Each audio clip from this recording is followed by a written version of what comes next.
دنیا کے جھوٹ میں مزہ ہے مگر آخرت کی سچائی میں سکون ہے۔ جس دن بندہ گناہ پر شرمندہ ہو جائے وہ دن توبہ کا پہلا دروازہ ہوتا ہے۔ گناہ دل کو اس طرح کالا کرتا ہے جیسے دھواں آئینے کو۔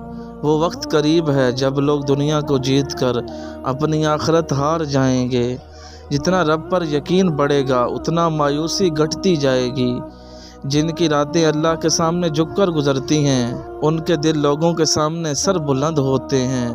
رب کو چھوڑ کر جس سے امید رکھی وہی سب سے زیادہ رسوا کرتا ہے۔ جب دل کا وضو آنسوؤں سے ہو تبھی دعا عرش کو چھوتی ہے۔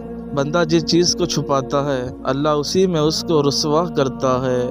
نماز وہ عمل ہے جو دنیا میں چھوڑ دی جائے تو آخرت میں سب چھوٹ جائے گا۔ یہ ایک بیماری ہو تو سمجھ جاؤ کہ یہ انسان کے جنتی ہونے کی نشانی ہوتی ہے۔ بیماری کا نام ہے عبادت میں زیادہ لگا۔